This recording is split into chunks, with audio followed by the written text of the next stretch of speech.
Hello दोस्तों, Hindi mirror पर आपका स्वागत है। दोस्तों, आज की वीडियो का जो कंटेंट है मध्य युग हिस्ट्री से हम लेकर आए हैं।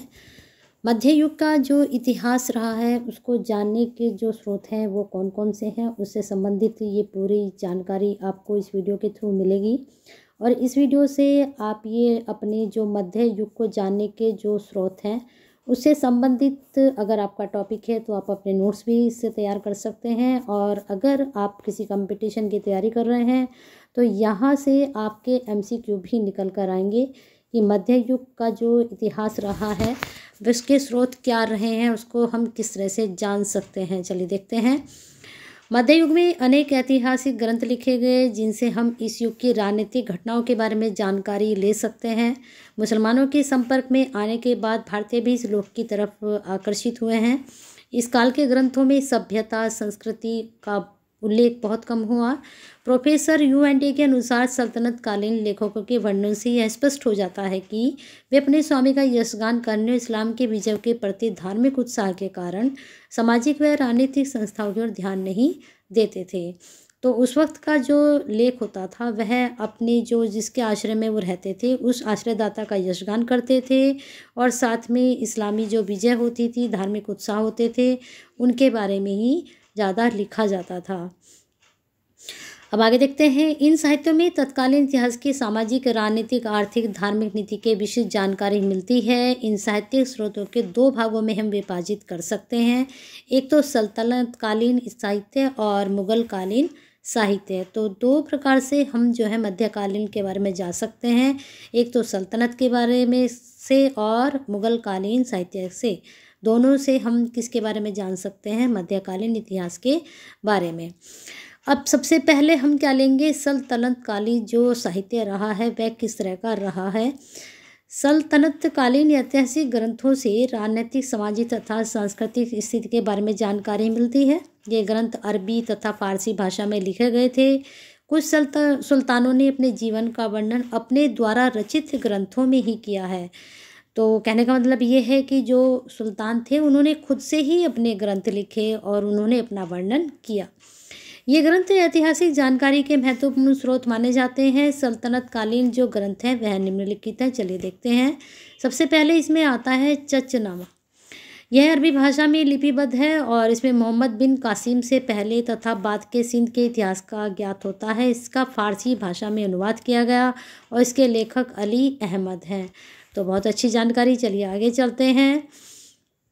आगे है तहकीकात आ हिंद, किताबे उल हिंद।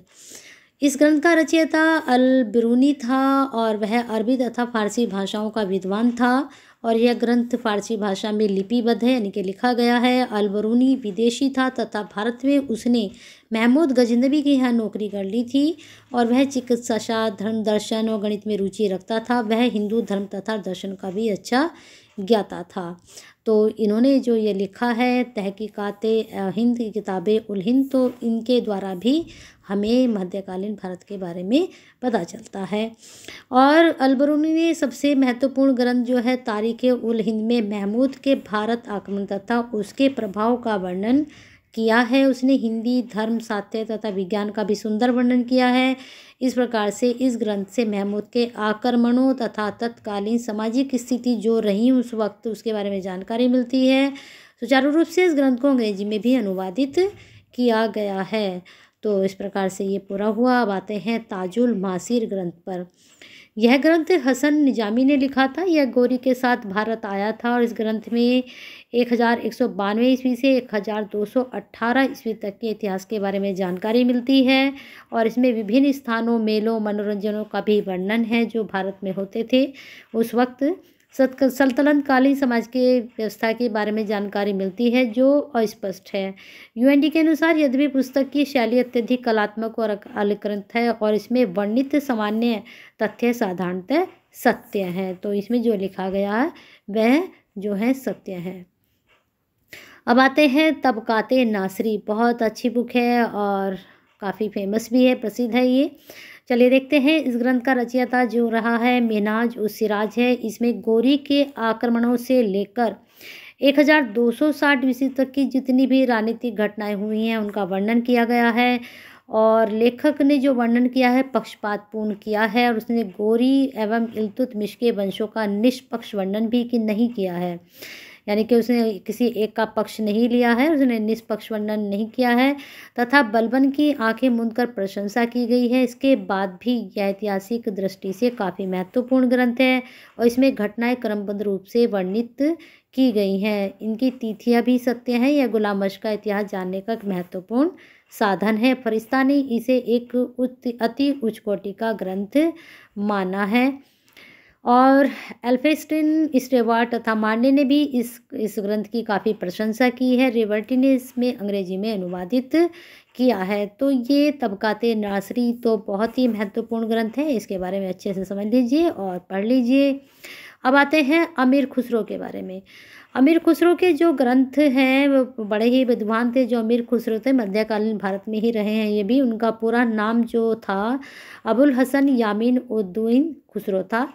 वह 6 सुल्तानों के दरबार में रहे, यानी कि इनके रहते 6 जो है शासक बदले, और उन्होंने बलबन से लेकर मोहम्मद तुगलक तक का वंश का इतिहास लिखा है। और उन्होंने जो युद्ध में भाग लिया था उसके ग्रंथ भी उनके जो है महत्वपूर्ण रखते हैं, ऐतिहासिक दृष्टि से अमूल्य भी हैं। जो इस प्रकार से हैं, कौन कौन से हैं देखते हैं चलिए। किरानू सादेन अमीर खुसरो ने 1289 में लिखी थी और इस पुस्तक में कैकुबात तथा बुगरा खां की भेंट का वर्णन है। इसमें जो तत्कालीन राजनीतिक, सामाजिक, सांस्कृतिक जीवन में महत्वपूर्ण जानकारी मिलती है इस ग्रंथ के द्वारा। और इससे दिल्ली नगर की स्थिति, मुख्य भवन, दरबार का ऐश्वर्य, मद्यपान गोष्ठियाँ जो होती थी और संगीत, नृत्य जो भी था वहाँ पर उसकी संपूर्ण जानकारी मिलती है। कैकुबात व बुगरा खां के चरित्र पर भी इसमें प्रकाश डाला गया है। अब आते हैं लास्ट में तुगलकनामा। तुगलकनामा में देख लीजिए क्या क्या बताया गया है। यह खुसरो की अंतिम ऐतिहासिक कविता है। इसमें खुसरो खां के शासनकाल व पतन की, तुगलक वंश की स्थापना का वर्णन है।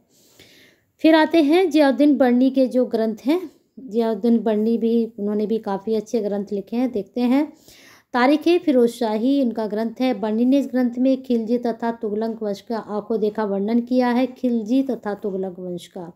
और इस ग्रंथ के बारे में उन्होंने खुद ही लिखा है कि एक ऐसा ठोस रचना है जिसमें अनेक गुण सम्मिलित हैं। जो इससे इतिहास समझकर पढ़ेगा उसे राजाओं और औरों के अलावा सामाजिक, आर्थिक, न्यायिक सुधार का भी वर्णन किया गया है। और इसमें जो है कवियों, दार्शनिकों, संतों की लंबी सूची भी दी गई है।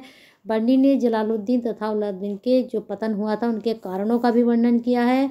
बर्नी इतिहास की विकृत करने के विरुद्ध था तथा डॉक्टर ईश्वरी प्रसाद जी के अनुसार मध्यकालीन इतिहासकारों में बर्नी ही एक ऐसा व्यक्ति था अकेला जो सत्य पर जोर देता था और चाटुकारिता तथा मिथ्या वर्णन से व्याघृणा करता था। इसके बाद भी इस ग्रंथ में तिथि संबंधी दोष तथा धार्मिक पक्षपात देखने को मिलते हैं, किंतु वह अमूल्य ऐतिहासिक कृति है। तो ये इसके बारे में अच्छे से पढ़ लीजिए। तारीख़ फिरोज शाही के बारे में ये पूछा जा सकता है। नेक्स्ट आते हैं आपके ग्रंथ पर तारीख़ फिरोज शाही। ठीक है, इसके बारे में देख लेते हैं थोड़ा सा। इस ग्रंथ का रचयिता शम्से सिराज अफीफ था। यह दीवाने वजारत में कार्य करता था। वह सुल्तान के काफ़ी नज़दीक था। जहां बर्नी की तारीख़ फिरोज शाही समाप्त होती है वहीं अफीफ की तारीख़ फिरोज शाही शुरू होती है। इसमें उस फिरोज तुगलक का 1357 ईस्वी से 1388 तक का इतिहास लिखा गया है। यह ग्रंथ 90 अध्यायों में बटा हुआ है। इसमें फिरोज के चरित्र और अभियान, शासन प्रबंध, धार्मिक नीति सभी के बारे में वर्णन किया गया है। यह ग्रंथ पक्षपातपूर्ण है और इसमें फिरोज की अत्यधिक प्रशंसा की गई है। इसके बावजूद भी यह हमारी जानकारी का मुख्य स्रोत है। और अफीफ के इस ग्रंथ से राजनीतिक घटनाओं के अलावा सामाजिक धार की, ये तो आपको सभी जितने भी ग्रंथ हैं सभी में मिलेगी। ठीक है, राजनीतिक भी, सामाजिक भी, धार्मिक की, सब में इनकी जानकारी मिलती है। अब आगे देखते हैं मुगल कालीन तजुके बाबरी। ये बहुत महत्वपूर्ण है। चलिए देखते हैं। बाबर की आत्मकथा तजुके बाबरी अथवा बाबरनामा अथवा बाबर का संस्मरण आदि नामों से यह प्रसिद्ध है। बाबर ने इसे चगताई तुर्की भाषा में लिखा है। और इसमें ग्रंथ में जो बाबर के शासनकाल था उसके जीवन के संबंध में अत्यंत महत्वपूर्ण जानकारी मिलती है। बाबरनामा का फारसी भाषा में अनुवाद भी किया गया है जिसे अब्दुल रहीम खाना खान ने अकबर के आदेश पर किया था। और श्रीमती बेवरिज ने इसका सुंदर अंग्रेजी में अनुवाद किया है। यहाँ पर थोड़ा बहुत देखते हैं इसके बारे में। संसार में बहुत कम ग्रंथों के बाबरनामा के समान प्रसिद्धि प्राप्त हुई है। बाबर दिन भर थका देने वाली यात्राओं के बाद भी इसे लिखता था, यानी कि इतना ही वो थक जाता था तब भी वह इसको लिखता था। और यह एक अमूल्य ऐतिहासिक ग्रंथ है। वह उसमें रोजाना का उसमें लिखता था। और इसके बाद लेन पुन के अनुसार तजुके बाबरी ही केवल एक ऐसा ग्रंथ है जिसमें दी गई सामग्री की पुष्टि के लिए अन्य प्रमाणों की विशेष आवश्यकता नहीं है, क्योंकि वो बाबर ने स्वयं ही लिखी थी। बाबरनामा से बाबर की विजयों के बारे में, उसके चरित्र के बारे में, कार्य की सफलताओं के बारे में जानकारी मिलती है। और इस ग्रंथ में भारत की, ये तो मैंने आपको बताया था, राजनीतिक, आर्थिक, सामाजिक सभी में आपको देखने को मिलेगा। उसने लिखा है कि प्रकृति प्रेमी होने के कारण बाबर ने इसमें तत्कालीन फल फूल, भोजन, रहन सहन का स्तर, नदी नालों आदि के संबंध में बहुत ही अच्छे से वर्णन किया है। इस ग्रंथ से भारत के मध्य एशिया के बारे में बहुत ही महत्वपूर्ण जानकारी प्राप्त होती है। अब नेक्स्ट ग्रंथ है बहुत ही महत्वपूर्ण, हुमायूं नामा। इसे बाबर की पुत्री तथा हुमायूं की बहन गुलबदन बेगम ने 2 भागों में लिखा है। प्रथम भाग में बाबर की दशा, द्वितीय में हुमायूं का इतिहास है। और इस ग्रंथ में हुमायूं के शासनकाल के इतिहास की प्रामाणिक जानकारी भी मिलती है। इसे जो है उन्हें साधारणतः इस बात का ज्ञान नहीं था कि गुलबदन बेगम ने भी इस ग्रंथ की रचना की है। इसका ज्ञान जो है मिस्टर असिकेन को भी रहा होगा, न तो बाबर हुमायूं के वंश का इतिहास अधिक शुद्ध रूप में लिखते हैं। ठीक है, चलिए आगे देखते हैं। आगे तबकाते अकबरी है, उसके बाद फिर अकबरनामा है, और उसके बाद आपका आते हैं आईने अकबरी पर। इसके बारे में भी आप पढ़ सकते हैं। फिर है तजुके जहांगीरी, इसके बारे में भी आप पढ़ सकते हैं। तो ये संपूर्ण जानकारी आपके लिए लेकर आए थे। और अगर आपकी इसकी PDF चाहिए तो PDF को आपको कहाँ मिलेगी, हमारा टेलीग्राम चैनल है हिंदी मिरर भी सुनीति के नाम से ही, तो वहाँ से आप इसकी PDF भी ले सकते हैं। और ये आपकी जो यहाँ पर मुग़ल कालीन इतिहास शुरू हो चुका है। ठीक है, मुग़ल कालीन इतिहास में देख लेते हैं। मुग़ल कालीन इतिहास में जो रही हैं पत्र, डायरियाँ, फरमान जो निकलते थे उस वक्त विदेशी यात्रियों के लिए, जो विवरण हैं वो सादे प्रमुख मुग़ल कालीन फारसी साहित्य के जो ग्रंथ है इस प्रकार हैं। तजुके बाबरी है, थोड़ा सा देख लीजिए इसके बारे में। बाबर की आत्मघात कथा जो है तजुके बाबरी के नाम से ही मैंने अभी आपको बताया था। और उसके बाद हुमायूं नामा में भी मैंने आपको बता दिया है। फिर तबकाते अकबरी है, फिर अकबरनामा है। थोड़ा सा अकबरनामा के बारे में देख लीजिए। यह ग्रंथ अकबर के वजीर अबुल फजल ने लिखा था और 1575 में के लगभग ही अकबर के संपर्क में आया और उसका विश्वास पात्र बन गया था। और 1602 में सलीम ने वीर सिंह बुंदेला द्वारा उसकी हत्या भी करवा दी थी। अबुल फजल बहुत बड़ा विद्वान था। और अबुल फजल का अकबरनामा 3 जिल्दों में है।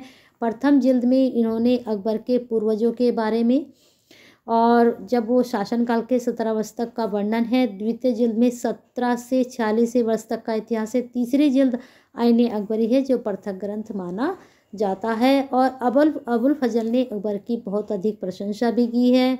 और राजनीतिक सामाजिक तो पता चलता ही है। और साथ में यहाँ पर उन्होंने बताया कि वह अकबर की धार्मिक उदारता से अत्यधिक प्रभावित था। उसने अकबर को इंसानी कामिल व देवी प्रकाश की संज्ञा भी दी थी। इस ग्रंथ की जो भाषा है बहुत जटिल, आडंबरपूर्ण व अलंकारिक है, किंतु फिर भी यह ऐतिहासिक ग्रंथ माना जाता है, अमूल्य। ठीक है, तो आपके लिए बहुत ही महत्वपूर्ण टॉपिक था इतिहास से संबंधित। ये आप मध्यकालीन इतिहास के स्रोत जानने के लिए, क्योंकि ग्रंथ के द्वारा ही या फिर जो हिस्ट्रिकल हमारी बिल्डिंग है उन्हें देखकर तो बस इतना पता चलता है कि हाँ ये चीज़ें हुई थी, लेकिन ग्रंथ से हमें पढ़कर पता चलता है कि वह किस तरह से हुई थी। तो ग्रंथ के द्वारा पता चलता है। पढ़िए, मध्यकालीन इतिहास के जो स्रोत हैं इनको अच्छे से सब ग्रंथ को पढ़िए और आपको और अधिक जानकारी प्राप्त होगी। और वीडियो पसंद आई है तो छोटा सा लाइक बनता है, शेयर कीजिए, केयर कीजिए और साथ में हमें कमेंट कीजिए। ठीक है, और हिंदी मिरर से नहीं जुड़े हैं तो जुड़ जाइए। आप सब्सक्राइब नहीं किया तो कर लीजिए। अब आपके BA first year, BA second year, BA third year का हिस्ट्री आपका हिंदी और आपके जो है हिस्ट्री के साथ हिंदी के साथ आपका सोशलॉजी और पॉलिटिकल के भी आपको नोट्स प्रोवाइड कराए जाएंगे SDSU यूनिवर्सिटी के। तो जल्दी से जुड़ जाइए और अपने नोट्स तैयार करने शुरू कर दीजिए। ये जो आपका टॉपिक है ये SDSU का जो आपका हिस्ट्री का पेपर है और फर्स्ट पेपर है वहाँ से ये टॉपिक लिया गया है, तो इसके आप नोट्स भी बना सकते हैं।